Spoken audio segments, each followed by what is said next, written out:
जैसे मैंने कहा कि अगर आप सीनियर एडवोकेट्स हैं और आपको नेटिव लैंग्वेजेस आती है ये स्टेट या सिटीज़ की, तो ह्यूमन ग्राउंड्स पे एक कलेक्टिव एफर्ट होना चाहिए इन स्टूडेंट्स और इमिग्रेंट्स के लिए, क्योंकि नेटिव लैंग्वेजेस का अपना एक इम्पैक्ट होता है और गाँव में लोग यही समझते हैं। मैं आपसे सिर्फ अपील कर सकती हूँ। देखिए, जब हमारे देश का पार्टीशन हुआ था, तब की रियलिटीज़ बहुत डार्क है और जो देश हमसे अलग हुआ, उनकी कुछ क्वालिटीज़ भी थी। वो एक वॉरियर क्लैन से आते थे, आर्ट बहुत अच्छा था और एक प्रोग्रेसिव माइंडसेट लेके ही निकले थे।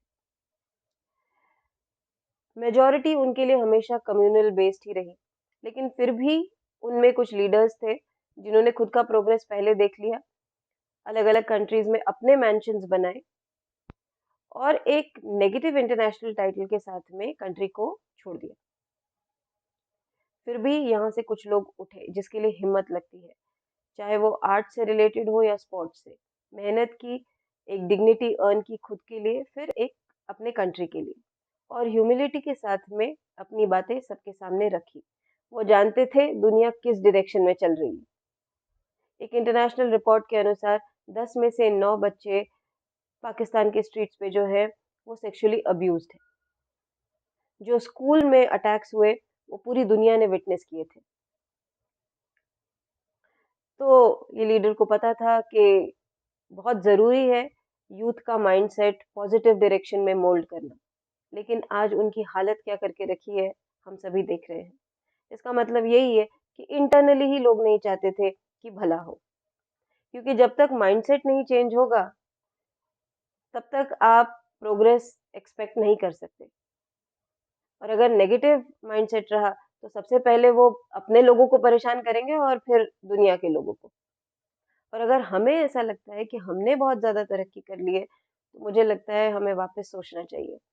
आप हम ये डिनाई नहीं कर सकते कि हमारे पास school, colleges, universities, organisations, offices ये सब है और हमारा आर्ट भी बहुत अच्छा है।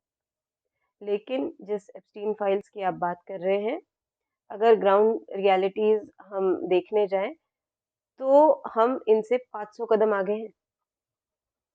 अगर पाकिस्तान में 10 में से 9 बच्चे अब्यूज़्ड हैं, तो हमारे कंट्री में 10 में से 6 या 7 तो होने चाहिए। ये जो हमारा माइंडसेट है ना, जहाँ हमने सोच के रखा है कि हमारे कम्युनिटी से तो कोई गलत काम कर ही नहीं सकता, चाहे किसी भी कम्युनिटी से हो, इसे हमने टाइटल दे देना चाहिए नेशनल डेल्यूल्यू। ये वॉरियर क्लैन और ये प्रोग्रेसिव माइंडसेट, मेरे ख्याल से इसके डेफिनेशंस हमको वापस से समझने की ज़रूरत है। क्योंकि जैसे ही हम कहते हैं ना प्रोग्रेसिव, तो हमारे दिमाग में ट्रेड पहले आता है, एजुकेशन बाद में। तो चलो ट्रेड आ भी गया, तो आप कुछ अगर कुछ बनाते हो, जैसे फर्नीचर हो गया, मशीनरी हो गई, इसी को बेचोगे ना आप। बच्चे, औरतें, इन्हें तो बेचने नहीं जाओगे। लेकिन यही तो रियलिटी है और यही तो हुआ है। बाहर से लोग नहीं आए थे। इंटरनली ही कुछ लोग इन्वॉल्व थे, शायद बाहर के लोगों के साथ। और आप इसका इसकी तादाद तो देखिए, चाहे वो अपने देश से हो या नेबरिंग नेशन से। कुछ फिशी सा नहीं लगता आपको?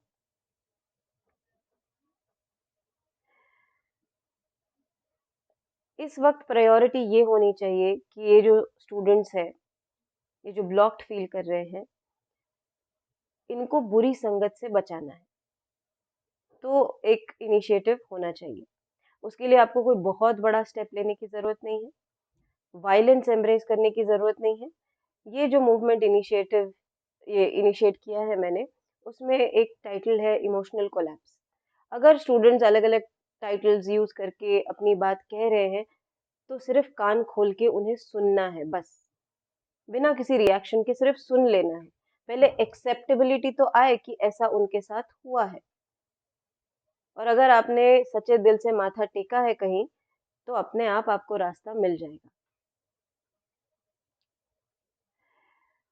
हम हमारे गार्डियन एंजल्स के सैक्रिफाइस का ही रिस्पेक्ट नहीं कर पा रहे और कम्युनल बेसिस पे कितना डिस्कशन, ओवर डिस्कशन हम कर रहे हैं हमारे कंट्री में। हमारे आँखों के सामने इतने सारे स्टूडेंट्स का नुकसान हो गया, कितने सारे स्टूडेंट्स ने ज़िंदगी गँवा दी, सिर्फ़ एक ऑर्डर ऑफ डिसिप्लिन जिसे आप कहते हैं इंस्टीट्यूशनल डिसिप्लिन जब डिस्टर्ब हुआ तो इतना सारा नुकसान हो गया। हमें रियलाइज़ क्यों नहीं हुआ? क्योंकि बहुत ज़्यादा डिस्ट्रैक्टेड थे हम। मेरे घर में एक व्यक्ति आते थे और साल में 3-4 बार आके वो गुरु साहब के नाम से डोनेशन ले जाते थे। वो तो आजकल इंटरनेट के थ्रू या कहीं से हमें पता चल जाता है कि अलग-अलग फ्रॉड्स हो रहे हैं। तो मैंने एक दिन उनको बहुत बुरी तरीके से डाँटा और मैंने पूछा, "आप कहाँ से आते हैं?" पगड़ी पहन के रहते थे वो। तो उन्होंने एक येलो कार्ड मुझे दिया, मैंने देखा हरिद्वार लिखा था उस पर। तो मैंने कहा, "आप हरिद्वार से हमारे यहाँ आए हैं?" देखिए, हमारे कंट्री में अनएम्प्लॉयमेंट है और डेफ़िनिटली वो सिख नहीं थे। क्योंकि हम सभी का माइंडसेट है कि गुरुद्वारे में अगर कोई डोनेशन देते हैं, तो उसमें कोई कम्युनल बायसनेस नहीं रहती। लेकिन इस वक़्त सबसे ज़्यादा इम्पोर्टेंट है एक्सेप्टेबिलिटी। तो अगर स्टूडेंट्स अपनी बात कहे, तो उसे प्लीज़ सुन लीजिएगा। ना सिर्फ़ ये बात हमारे कंट्री के लिए है, बट सभी नेशंस के लिए। और भूलिए मत कि ये चॉइस है।